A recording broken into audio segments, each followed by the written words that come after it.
دوستان عزیز، امروز 13 مارس سال 2026 ما امروز کارهای بهاری رو که از نقشه دیر موندیم اجرا کرده ایستادگی بودیم،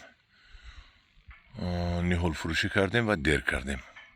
اکنون حاضر یک 8 کارگر گرفتیم و منم خیلی نیهول های چورماز های پیکان رو شنونده ایستادیم و بر کرده ایستاده است. نیهول پیکان من امسال زیادتر آوردم، 1-2 هزار دانه نیهول پیکان آوردم و خلق ما که حال پیکان چیست نمیداند، خریدار اونقدر جلب نشد، چون که نمیداند پیکانش چیست. اگر بفهمن که پیکان چی بودنش، این چورماز رو تلاشک میکنن، توجه نمیدین، لیکن پشیمان میشون. من سال آینده نمیبیارم و همین پیکان ها رو که این سال 150 بود، سال آینده خدا خواهد 200-250 با فروش میرود. حاضر 120 کردیم. سال آینده ما پرورش کنیم، این کلان میشود و کدامی در کور است عین حال بیاد 120 سومانی خریده باغ کند، این رو 10 به 10 میشونیم، چون که این بسیار کلان میشود، بسیار میبندد. میوه قیمت است، 120 کیلو 120 سومانی کیلوش است در بازار و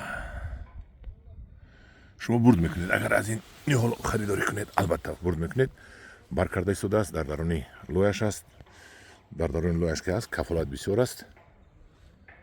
این نیهول پیکان، این نوک 3 سال است، این سال بسیار میبندد.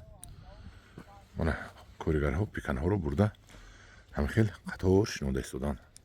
همدارون عزیز دیر نکنید، با تلفن 988 3059 99 مراجعت کنید. چورماز پیکان در اینترنت عریق پیکان گفته زنید میبروید. پیکانش چی باشد چند مرتبه نشان دادم. این در جای های شیور زمین نهایت خوبتر می شود.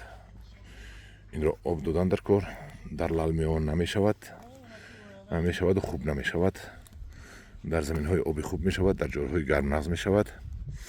برای این چورماز پرنیگ در کار نیست. با چی سوال مونده؟ همش رو گفتم. 10 به 10 میشونید، درختی کلان می شود. همداران عزیز در پناه خدا باشید، مرحمت، مراجعت کنید. 988 30 59 99.